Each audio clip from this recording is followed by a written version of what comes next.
존경하는 국민 여러분, 그리고 박병석 국회의장님과 선배 동료 의원 여러분, 더불어민주당 수원시갑 국회의원 김승원입니다. 저는 오늘 국민 여러분들에게 언론의 공정성과 공공성에 대해서 말씀 올리러 나왔습니다. 언론은 민주주의를 구성하는 중요 요소이며 우리 사회의 공론을 담아내는 공적인 도구입니다. 현대 민주주의 국가에서는 이런 언론의 중요성 때문에 보조금과 정부 광고를 비롯해 다양한 방법으로 언론을 지원하고 있습니다. 그런데 과연 언론이 이런 공정성을 유지하고 있는지에 대해서 의문을 갖고 이에 대한 질문을 드리고자 나왔습니다. 우리 정부가 연간 집행하는 정부 광고 규모는 매년 1조 893억 원에 달합니다. 그중 23%에 해당하는 2,452억 원이 인쇄 매체에 지급하는 광고입니다. 예산 항목상 광고비로 분류되지 않는 협찬이나 숨어있는 예산을 포함하면 정부가 언론사에 지급하는 각종 비용은 더 많을 것으로 예상이 됩니다. 언론진흥재단이 ABC 부스공사라는 지표를 통해서 각 신문사별 발행 부스와 유료 판매 부스 집계 현황을 중요한 지표로 사용해 광고 단가를 사용합니다. 자료화면 보시다시피 발행 부스, 판매 부스가 50%에 이르고 그의 부수적인 요인들이 나머지 요인을 차지합니다. 이토록 중요한 ABC 부스공사가 ABC 협회 및 주요 신문사에 의해 조작되어 왔다는 사실이 최근 내부 고발자 및 문체부 사무검사에 의해서 밝혀졌습니다. 다음 화면 보여주시겠습니까? 저희 의원실에 직접 찾아가 영상을 담고 인터뷰한 내용입니다. 새 신문이 폐기물 처리장에 집화되어서 계란판 제조용으로 팔리거나 동남아나 파키스탄 등으로 수출되는 그런 현상을 담은 영상입니다. 저희가 그곳에 운영하는 사람과 인터뷰를 했는데 대구 한 처리장만 해도 매달 1,000톤의 신문이 새 신문이 처리되면서 5톤 트럭 약 200대 분량이 처리된다고 합니다. 이것은 한 달에 약 800만 부의 신문이 독자들에게 배달되지 않고 팔려 나간다는 것을 뜻합니다. 또한 광명에 있는 한 처리장에서도 컨테이너 3, 4대의 분량이 하루에 판매되어 나간다고 합니다. 다음 화면 보여주시기 바랍니다. 이것은 A 광고 대행사의 견적 자료입니다. 조선일보를 주목해 주시면 최근 받은 자료인데도 조선일보는 아직도 발행 부수를 150만 부로 해서 신문 광고의 견적서를 받고 있습니다. 이러한 견적서에 따라서 조선일보는 우리나라 최고의 가격으로 광고비가 책정되고 있습니다. 이것은 법적으로 볼 때 명백한 사기 행위에 해당합니다. 그럼 대정부 질문 드리겠습니다. 홍남기 총리 권한대행님께 질의드리겠습니다. 총리 권한대행님, 아까 제가 설명해드린 자료에 대해서 혹시 알고 있는 사실이 더 있으시면 말씀해 주시겠습니까? 제가 의원님 지적하신 것보다 더 많이 알지는 않고요. 신문 그 유가 지수가 공정하게 이렇게 파악이 돼서 제시되지 않는다는 것 정도는 제가 확실하게 인식하고 있습니다. 네. 그 신문이 폐기되는 과정이 공정거래법 위반이라는 사실에 대해서 혹시 인지하고 계신가요? 의원님, 이거는 더 검토가 필요한 사항인데 제가 들어오기 전에 공정위하고 얘기를 해보니까 그 사항에 대해서는 좀 아마 검토가 필요한 것 같습니다. 명백하게 지금 단계에서 그게 위법성을 갖고 있는지 그거에 대해서는 좀 판단이 필요하다고 제가 얘기를 들었습니다. 네.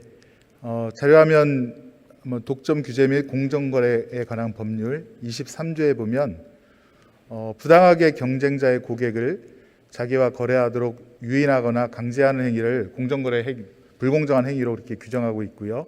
신문고시 4조에 보면 독자에게 배포되지 않고 폐기되는 신문을 마치 독자에게 배포되는 신문 부스에 포함해서 광고주를 오인시키게 한 다음에 광고 의뢰를 받는 것 자체가 불공정한 거래 행위라고 분명하게 명시하고 있습니다.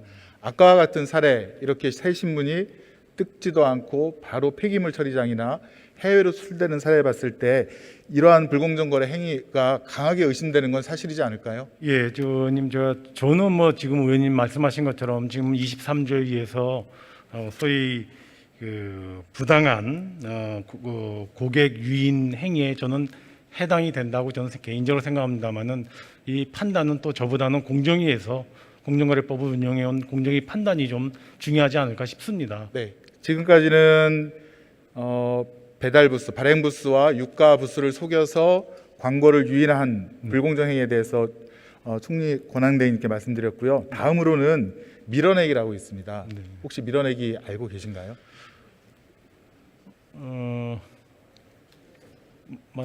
구독도 하지 않았는데 이렇게 과다하게 공급하는 걸 말씀하시는 건가요, 의원님? 예, 제가 한번 말씀을 드리겠습니다. 네. 자료 화면을 보시면 얼굴을 공개하고 실물로 인터뷰하신 박재동이라는 분입니다.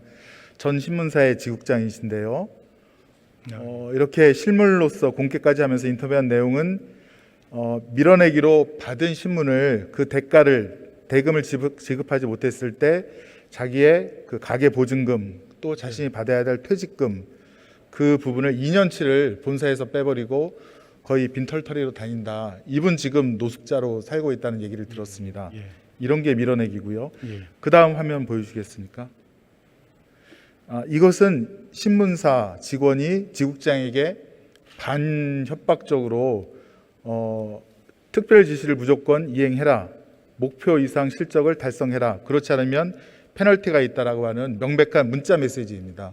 저희가 증거로 갖고 있는데 이런 것이 밀어내기고 이것이 지금도 횡행하고 있습니다. 총리님 혹시 위 지국장들이 거짓말한다고 생각하지는 않으시겠죠? 예, 저는 뭐 그런 얘기를 많이 들었습니다. 지금 의원님이 사례로 든 얘기를 많이 들었습니다. 네, 그들도 우리 국민이고 반드시 법에 의해서 보호받아야 될 분들인데 이것에 대해서 특별한 대책이 필요하지 않겠습니까? 예, 의원님 그 유가 부수에 대한 정확한 통계가 독자들이나 국민들에게 제공되는 것이 합당하다고 보고요. 지금은 이제 ABC 협회에서 그렇게 해서 제시를 하는데 혹시 그보다 그러한 그 집계를 좀 더 공정하게 할 수 있는 방법이 있다면 모색할 네. 필요가 있다고 생각이 됩니다. 예, 총리 권한대행님, 제가 안 그래도 궁금해서 이 사이트 신문을 사는 사이트를 한번 가봤습니다. 그랬더니 이런 독자 글이 있었어요. 구매자 글이 15일 날 받았는데 14일 신문이 왔어요. 신문도 새 거고 싸고 아주 만족합니다. 신문이 무겁다 보니 배송비가 비싸져서 가까우면 직접 사러 가세요. 잘 쓰게 됩니다라고 해서 뜯지도 않는 신문 사진 찍혀서 그 옥션 같은 사이트에 올라온 그런 댓글들이 수천 개에 달합니다. 어떻게 하시겠습니까? 예, 저는 뭐 그런 측면에서 아까 뭐 낭비적 요인도 있지만은 정확한 정보가 제공되지 않는 것 그런 데 대해서는 좀 개선이 필요하다고 생각합니다. 예, 1년에 해외로 수출되는 신문의 양이 연간 혹시 얼마? 저는 그 기억을 못 하겠습니다. 죄송합니다. 한 18,000톤으로 급격하게 지금 증가하고 있는데요. 반드시 대책이 필요하다고 보입니다. 예, 총리 권한대행님 고맙습니다. 예. 문체부 장관님 질의 올리겠습니다.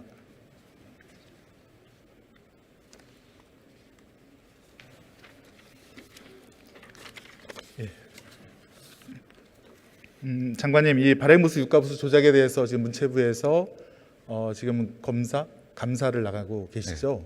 사무 검사를 했습니다. 예, 지금 잘 진행되고 있습니까? 네, 사무 검사는 마쳤고요. 네. 상당수의 문제점들이 지적돼서 실제로 ABC 협회에 이런 개선을 한 권고안을 6월까지 개선해 달라는 권고안을 요청해 놓은 상태고요. 네. 또 실제로 문체부가 중심이 돼서 ABC 협회, 그다음에 전문가, 유관 기관과 함께 그 전에는 이제 제보에 의해서 지국 12개를 저희가 샘플 조사를 했는데 이번에는 그 샘플을 한 50개 정도로 늘려서 이제 6월까지 재조사를 하려고 하고 있습니다. 시작을 했습니다. 그런데 다만 지금 협회에서 협조도 안 하고 지국에서 협조도 안 하는 상황이지만 그래도 지속적으로 조사를 진행하고 있습니다. 네, 장관님 2008년도에도 ABC 부수 공사 조작 문제가 있었고요. 당시 전 유인촌 장관도 이 문제를 인정했다고 합니다. 그런데 당시에 문체부에서 ABC 협회를 제재하지 않고 제대로 개선 조치를 취하지 않기 때문에 13년이 지난 오늘도 똑같은 문제가 계속 반복되고 있다고 생각하는데 장관님 어떠신가요? 네, 실제 그 ABC 협회 문체부는 이것은 잣대거든요. 언론사의 유가부스라든가 성실률을 보고한 것을 얼만큼 잘 관리하느냐의 잣대이기 때문에 매우 엄중하고 심각하게 받아들이고 있습니다. 그래서 이번 6월까지 권고사항 이행, 그다음에 문체부 중심의 재조사 이것을 엄정하게 추진하도록 하겠습니다. 네, 화면 보여주시겠습니까?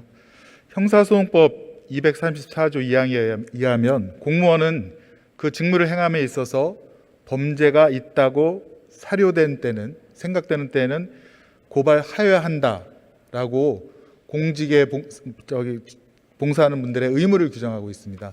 제가 문체위원으로서 조선일보를 고발한 것도 그런 범죄가 있다고 생각됐기 때문에 공무원의 의무가 있다고 공직자로서 그래서 고발한 것인데요.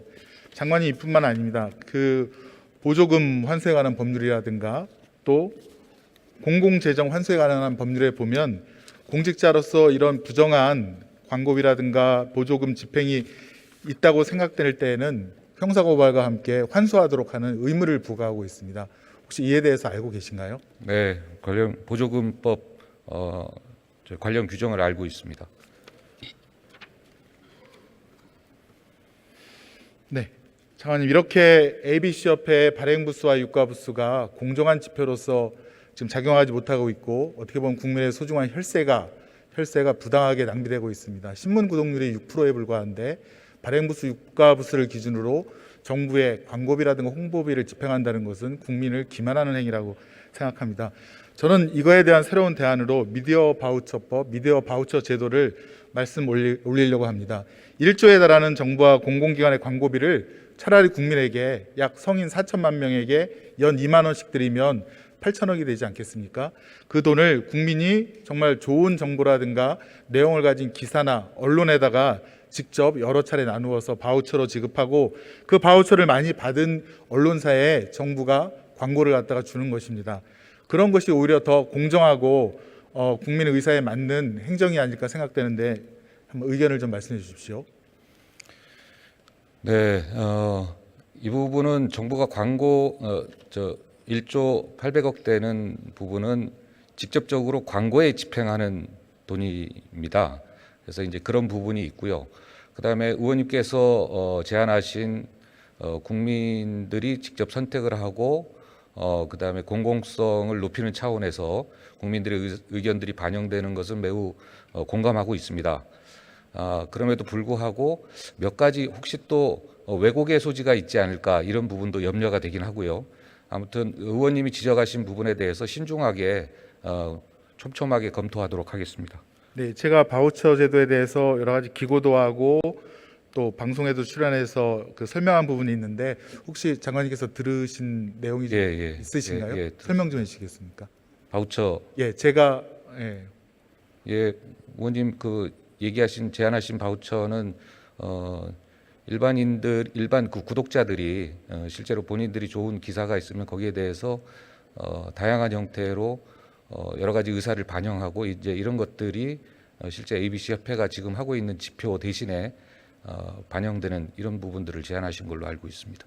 네, 한 언론사에 집중되지 않게 제한 금액을 1%라든가 0.5%로 두고요. 또 바우처에 참여하는 언론사는 회계 투명성, 윤리 경영을 위한 제도적 장치와 함께 준수할 의무를 부담해서 위반 시에는 바우처 금액의 환수라든가 제재 처분도 하고요. 또 바우처 분배 기부에 대해서 저희가 블록체인 기술을 도입해서 익명성을 보장하게끔 해서 언론의 부당한 압력을 막는 그런 제도로 이해해 주시면 좋겠습니다. 네, 잘 알겠습니다. 네, 시간이 많지 않은데요. 조금 더 효율적으로 질문하기 위해서 가겠습니다.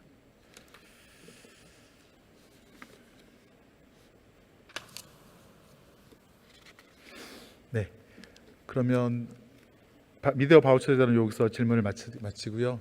윤혜 부총리 겸 사회부총리 겸 교육부 장관님 잠깐 질문 올리겠습니다.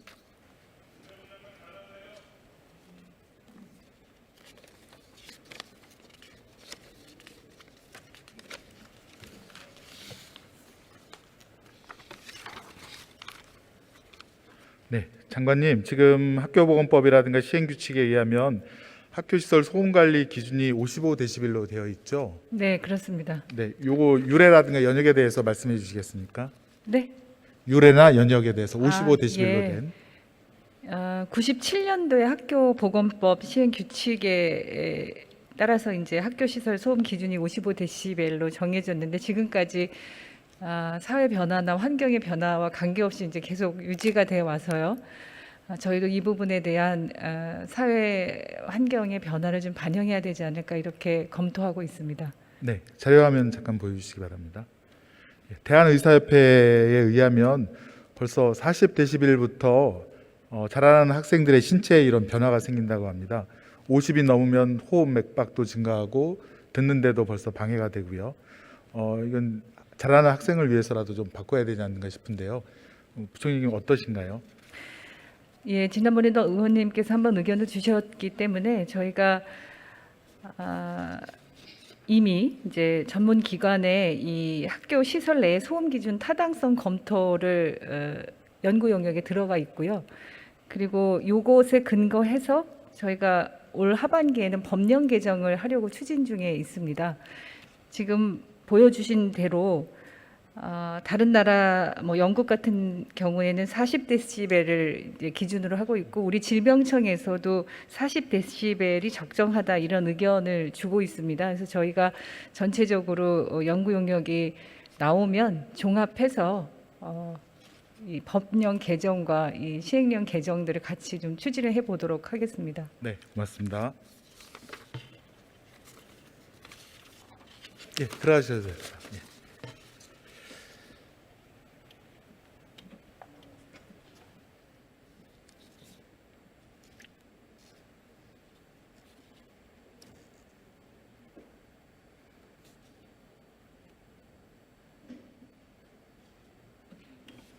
네, 존경하는 국민 여러분, 그리고 박병석 국회의장님을 비롯한 선배 동료 여러분, 언론의 그 신문 발행 부수와 유가 부수가 조작되고 정부와 공공기관의 보조금, 광고비가 부당하게 집행된 것은 틀림없는 사실로 보입니다. 미디어 바우처를 도입하면 언론은 정부로부터 독립적으로 활동할 수 있을 것이고 또 국민은 언론에 대한 관심이 높아져서 기사를 그 결과 더 공정하고 공공성 있는 언론 환경이 조성될 것으로 기대합니다. 본 의원님 중인 미디어 바우처 제도에 대해서 선배 동료 의원님께서 힘을 보태주실 것을 간곡히 부탁드립니다. 경청해 주셔서 고맙습니다.